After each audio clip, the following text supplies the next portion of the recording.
নমস্কার, আমি মৌসুমি। আশা করি সবাই ভালো আছেন।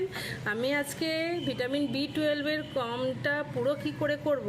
শরীরে কমে গেলে, ভিটামিন বি 12 কমে গেলে আমাদের শরীরে অনেক প্রবলেম দেখা দেয়। যেমন হাড়ের যন্ত্রণা, হাড় অসাড় হয়ে যায়। এই শীতকালে এসেছে, শীতকালে কনকন করবে, আর হাত আছে, পা আছে বলে মনেও হবে না এত ঠান্ডাতে।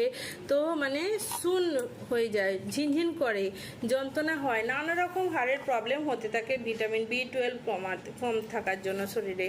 তো আমরা প্রাকৃতিক উপায়ে ঘরেতে কিছু খাবার খেলে আমাদের ভিটামিন বি 12 পুরো হবে।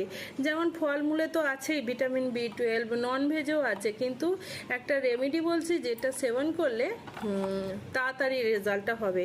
যেমন তরমুজের বীজ দোকানে কিনতে পাওয়া যায়, রাত্রিরে ভিজু দিয়ে রাখতে 25 গ্রামের মতো, একজনের 25 গ্রামের মতো, সকালবেলা জলটা ছেঁকে নিয়ে ওইতে আদার টুকরো একটু, হলুদের টুকরো একটু, তারপরে 4টে ছোটো এলাচের দানা, ছোটো এলাচ আর 2টো লবঙ্গ মিশিয়ে মিক্সচারে পিষে নিয়ে তারপরে ওইটা কিছুক্ষণ ওই পেস্টটা রেখে দেবো।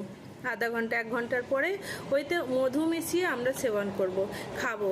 তাহলে কি হচ্ছে, এই পেস্টটা আমরা যদি বানিয়ে রোজে খেতে পারি তাহলে ভিটামিন বি 12 ভরপুর থাকে আর এইসব উপাদানে। তো আর আমরা খেলে আমাদের শরীরের হাড়গুলো মজবুত হবে, তরতাজা থাকবে, শরীর এনার্জেটিক করবে, হাত পায়ের যে ঝিনঝিন করার প্রবলেমটা কেটে যাবে। খুব ভালো রেজাল্ট আছে, আপনারা খেয়ে দেখুন।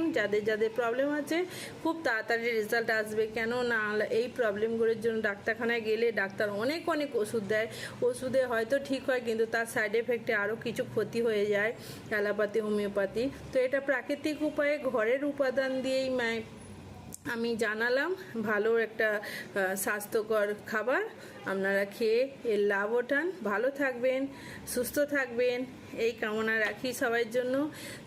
এখনকার মতো বিশ্রাম নিচ্ছি। নমস্কার।